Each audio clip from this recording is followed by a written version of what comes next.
बीते कुछ दिनों से हमारे देश में एक बहुत ही मुद्दा काफी डिस्कस किया जा रहा है और वो है मिनिमम सपोर्ट प्राइस। इसे बोलते हैं न्यूनतम समर्थन मूल्य। आखिर ऐसा क्या है कि पूरे देश में जो किसान हैं, स्पेशली पंजाब है, हरियाणा है, उत्तर प्रदेश, ऐसे जो रीजन है, यहाँ के किसान प्रोटेस्ट क्यों कर रहे हैं? आखिर इसका एक बड़ा रीजन क्या है? आखिर गवर्नमेंट अपनी जो बात है उसमें अडिग क्यों है? गवर्नमेंट ने जो नए फॉर्म लाए हैं, जो बेसिकली एक खेती के लिए कुछ 3 नए अधिनियम लाए गए, आखिर उसमें गवर्नमेंट क्यों अडिग है और किसान अपनी मांगों में क्यों अडिग हैं? आखिर दोनों मामलों में क्यों एक मध्यस्थता पैदा नहीं हो पा रही है? आखिर ऐसा क्या रीजन है कि फॉर्म लॉज अभी तक गवर्नमेंट उसको हटाने में तैयार नहीं है? यह बहुत ही इंपॉर्टेंट क्वेश्चन है, हर किसी के जेहन में है। जानते सभी लोग हैं किसान का प्रोटेस्ट चल रहा है, लेकिन इसका एक बेसिक रीजन क्या है यह बहुत कम लोगों को समझ में आता है। अक्सर एक क्वेश्चन पूछा जाता है कि मिनिमम सपोर्ट प्राइस हटने से फर्क क्या पड़ता है? That's also one of the question. Government की अपनी कहने हैं कि गवर्नमेंट का कहना यह है कि हम एक फार्मर को एक एक्स्ट्रा फैसिलिटी प्रोवाइड करा रहे हैं, एक बिजनेसमैन आपको ज्यादा पैसे देगा। आइए समझते हैं इस चीज को बहुत ही बेसिक से। So hello friends, this is Ram Soni. Today we will discuss about one of the most important topic that is called minimum support price. और इससे फार्मर्स की डिमांड क्या है, आखिर इसका सोल्यूशन क्या हो सकता है, इसके बारे में बात करेंगे। आइए आपको एक छोटे से एग्जांपल समझाते हैं। Let's understand by very simple example. मान लीजिए हमारे देश में कोई फसल की पैदावार 100 किलो हुई। 100 किलो हमारे देश में मान लीजिए गेहूं का उत्पादन हुआ, और मान लीजिए 1 किलो गेहूं की जो कीमत है वो मान लीजिए सपोज करिए 10 रुपए है। इसका मतलब यह है कि मार्केट में वो गेहूं 1000 रुपए में बिक गया। 100 रुपए 100 किलो गेहूं है, 10 रुपए के हिसाब से आपने 1000 रुपए में बेच दिया। That's wonderful. Now minimum support price, मान लीजिए सपोज करिए, यहां पर पिक्चर में तब आती है, मान लीजिए किसानों का सामान 1000 रुपए में ना बिके, वो 900 रुपए में बिके। ऐसी कंडीशन में किसान चाहते हैं कि जो उनकी लागत लगी है उससे कुछ ज्यादा उन्हें मिल जाए। 100 रुपए यहां पे गवर्नमेंट अपनी तरफ से पे कर देती है। मिनिमम सपोर्ट प्राइस बेसिकली ये है, एक ऐसा सपोर्टिंग प्राइस जिससे फार्मर्स का नुकसान ना हो और उनका फसल जो है, जो कीमतें हैं, एक जो नेचुरल कीमतें हैं जो मिल जानी चाहिए वो मिल जाए। ना यहां पे एक कंडीशन ये आती है कि जो 100 रुपए का सामान है, जो 1000 रुपए का सामान है, सरकार ने एक नया बिल लाया और सरकार का कहना यह है कि आपको इस 1000 रुपए का जो सामान है इसके हम 2000 रुपए दिलाएंगे। यह बात यहां से इंटरेस्टिंग हो जाती है और सरकार ने इसको कितनी बार बोला है जिसको आप सोच भी नहीं सकते। नाउ क्या क्वेश्चन यह है कि सरकार का इंटेंशन यहां पर सही है? क्या वाकई 1000 रुपए का सामान जो है वो 2000 रुपए मिलेगा? आइए इसको समझते हैं। आप एक सिंपल सी चीज समझाइए कि क्या जो सामान 1000 रुपए में मार्केट में नहीं बिक रहा है, क्या जो सामान 1000 रुपए में एक ओपन मार्केट में नहीं बिक रहा है, उस सामान को एक बिजनेसमैन 2000 रुपए में आपको देगा, तो बिजनेसमैन अपने जेब से 1000 रुपए आपको देगा, वो 1000 रुपए कहां से लाएगा? That's the biggest question. वो बिजनेसमैन वो 1000 रुपए कहां से लाएगा? आपने कभी जीवन में ऐसा कोई नहीं सुना होगा कि कोई बिजनेसमैन लॉस का बिजनेस करे। बिजनेसमैन अक्सर अच्छी खासे मुनाफे कमाते हैं। अगर ऐसा नहीं होता तो देश में मुकेश अंबानी जैसे बिजनेसमैन, जिस कोरोना के काल में देश में अर्थव्यवस्था अपने बॉटम लेवल पे पहुंच गई, देश की अर्थव्यवस्था अपने मिनिमल लेवल पे है, वहां पर मुकेश अंबानी की जो बिजनेस है वो कई गुना रेज नहीं करती। तो businessman are quite clever, they are not fool people. वो बेवकूफ नहीं होते कि 1000 रुपए का सामान में आपको 2000 रुपए पे करेंगे। इसका मतलब यह है वो 2000 रुपए आएंगे कैसे? नाउ ये एक बड़ा क्वेश्चन है। तो क्या 2000 रुपए मिलेंगे या नहीं मिलेंगे, इसके बारे में डिस्कशन कर लेते हैं। Let's talk about that thing. बहुत ही सिंप्लीफाई तरीके से समझते हैं। एक्चुअली क्या होता है, जब कोई बिजनेसमैन शुरू में कोई बिजनेस करता है तो आमतौर पे चीजों को लेने के लिए जब उसको मोनोपोली क्रिएट करनी होती है, आमतौर पे बिजनेस में इस मोनोपोली का दौर चल रहा है। मोनोपोली का मतलब है एकाधिकार। यदि मार्केट में बहुत सारे प्लेयर होंगे तो प्रॉब्लम क्या होगी? कंपटीशन होगा। लेकिन उनमें से एक बड़ा बिजनेसमैन हो और बड़ा बिजनेसमैन मार्केट में चला जाए और पूरी की पूरी जगह एकाधिकार पैदा कर ले, मतलब सारा का सारा सामान वो खुद खरीदे और मार्केट में कोई दूसरा हो ही नहीं। ऐसी कंडीशन में फायदा क्या होता है? वो जो दाम बोलेगा उसी दाम पे सामान खरीदा जाएगा, वो जिस दाम पे बोलेगा उसी दाम पे सामान बेचा जाएगा। This is the beauty of that thing. अक्सर ऐसा होता है कि जब कोई बिजनेस में स्कोप काफी ज्यादा होता है, वहां पे हर कोई एकाधिकार लाने की कोशिश करते हैं। आने वाले कल में यदि कोई बिजनेस एकाधिकार पैदा कर लेता है, उस कंडीशन में क्या होगा? मार्केट में हो सकता है स्टार्टिंग में दैट्स पॉसिबिलिटी। एक कहावत पुरानी है कि यदि मछली पकड़ना है तो दाना फेंकना होता है। तो स्टार्टिंग बिजनेसमैन हो सकता है आपको 2,000 रुपए दे दे, लेकिन हो सकता है जैसे ही देश से मंडियां खत्म हो जाएंगी, जिसे बोलते हैं APMC, that is called agriculture produce market committee, एक बार यदि मंडी खत्म हो गई, इसका मतलब ये और कॉन्ट्रैक्ट आपने साइन कर दिया कि आपको उसी को देना पड़ेगा, तो इसका मतलब यह है कि वो सामान बाद में हो सकता है सस्ते दाम पे भी खरीद सकता है, या तो हो सकता है, ये भी हो सकता है कि जो आप इनिशियल इन्वेस्ट करते हो, ऐसे एज ए फॉर्म, मान लीजिए आपका कॉन्ट्रैक्ट हो गया कि आप 2,000 रुपए आपको मिलेंगे, हालांकि अभी तक कॉन्ट्रैक्ट ऐसा होगा नहीं, लेकिन मान लीजिए आपको कॉन्ट्रैक्ट मिल जाता है 2,000 रुपए आपको मिलेंगे 100 किलो सामान बेचने पे। नाउ सपोज करिए, हो सकता है जो इसके बेसिक प्रोड्यूस हैं, जैसे सपोज करिए आप यदि गेहूं उगाते हैं, तो गेहूं के लिए जो बीज हैं या उसके लिए जो आपको वहां पर बेसिकली कई सारे आपको फर्टिलाइजर्स इस्तेमाल करने होते हैं, यदि उनकी बेसिक प्राइस बढ़ गई, हो सकता है बिजनेसमैन उसकी बेसिक प्राइस को बढ़ा दे, और हो सकता है उस फार्मर की जो लागत है वो बढ़ जाए। यदि बढ़ जाएगी तो एक कॉन्ट्रैक्ट के अनुसार आपको बाद में उस कंडीशन को फॉलो करना पड़ेगा। नाउ यहां पे farmers are set into the trap, यहां फार्मर्स एक ट्रैप में आते हैं। तो बेसिकली हो सकता है कि आने वाले कल में कॉम्प्लिकेशन क्रिएट करे। नाउ ये तो थोड़ा कॉम्प्लिकेट हो गया, नाउ पिक्चर थोड़ी और आसान समझते हैं। आने वाले कल में I had been doing business, और बिजनेस में स्टार्टिंग में जब बड़े बिजनेसमैन के साथ आप टाई अप करते हो, तो आपको अक्सर स्टार्टिंग में बेनिफिट अच्छा मिलता है, स्टार्टिंग में आपको अच्छे रिटर्न मिलते हैं, लेकिन वो बिजनेसमैन एक वक्त के बाद आपकी सारी एनर्जी को निचोड़ लेता है, और निचोड़ने के बाद आपको थोड़ा सा देता है। क्यों? बिकॉज थोड़े से देने के कारण उसकी बिजनेस आगे बढ़ती है। Businessman are quite clever people.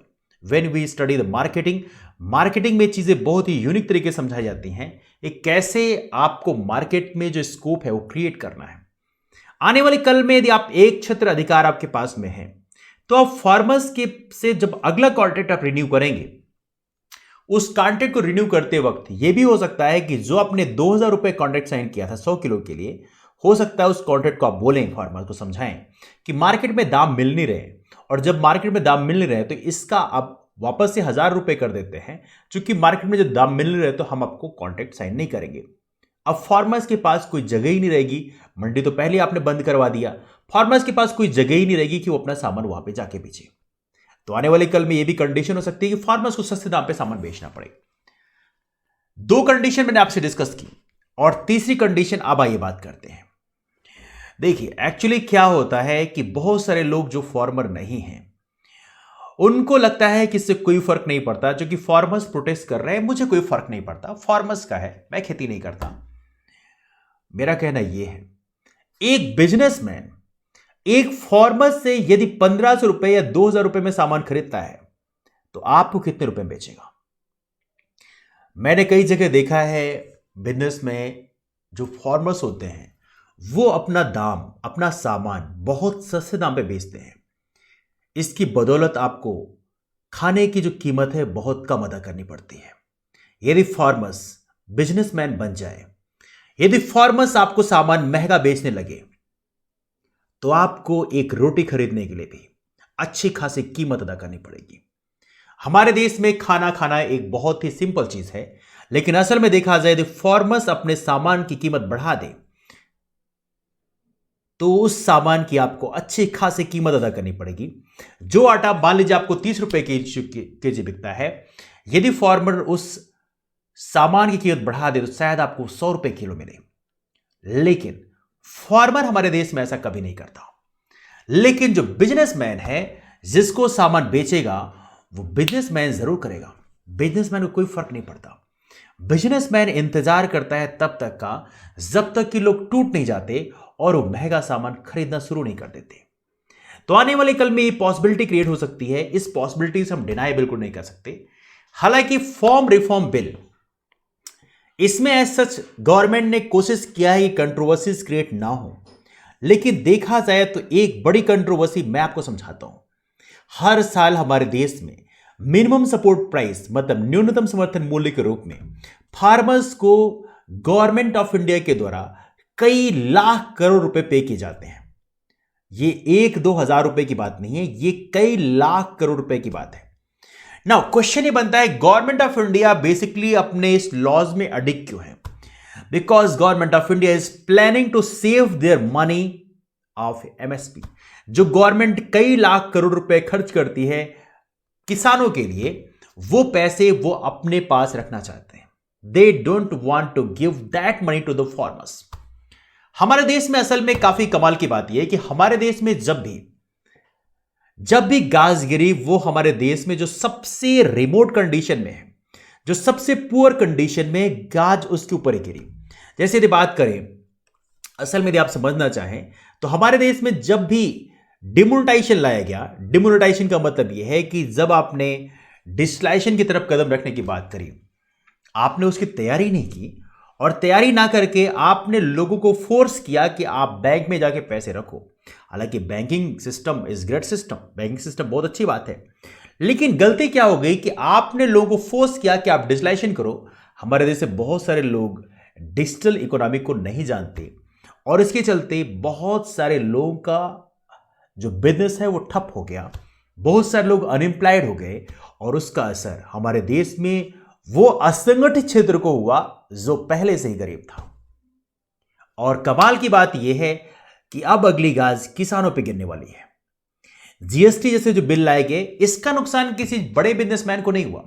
बड़े बिजनेसमैन के पास लॉ की जानकारी अच्छी खासी होती है, लेकिन जो छोटे बिजनेसमैन होते हैं उन्हें जीएसटी जैसी चीजों की जानकारी इतनी नहीं होती और इसकी गाज छोटे बिजनेसमैन पे भी गिरी। तो कहीं ना कहीं हमारे देश में इसमें कोई शक की बात नहीं है, बिजनेसमैन को बेनिफिट मिलेगा ही, लेकिन किसानों के जो हालत हैं यदि वो खराब होते हैं तो एक आम आदमी के हालत भी खराब होंगे। कहने का मतलब मेरा यह है कि यदि आपको किसानों के लिए बेहतर साधन बनाने हैं तो ऐसे लॉज लाने के बजाय आप किसानों के अंदर लिटरेसी पैदा करें। किसानों के अंदर यह आप कर सकते हैं कि एग्रीकल्चर के साथ बाकी और जो सेक्टर हैं वहां से भी अर्निंग करें, फोर्स बिना किए हुए। क्योंकि एक सिंपल सी बात है, यदि कांच को आप बार बार स्ट्राइक करके बड़ा करने की कोशिश करते हो तो कांच बिखर जाता है। हमारे यहां भी कुछ ऐसा ही होता है। तो किसी को फोर्स करने के बजाय आप उनको ट्रेनिंग दें, ग्राउंड लेवल पे जाकर ट्रेनिंग करें, कैसे उनकी आय को आप बढ़ा सकते हैं। फूड प्रोसेसिंग इंडस्ट्री को डेवलप करके कैसे हमारे देश में अर्थव्यवस्था में आप किसानों की आय को बढ़ा सकते हैं, यहां पर आपको ट्रेनिंग देना चाहिए।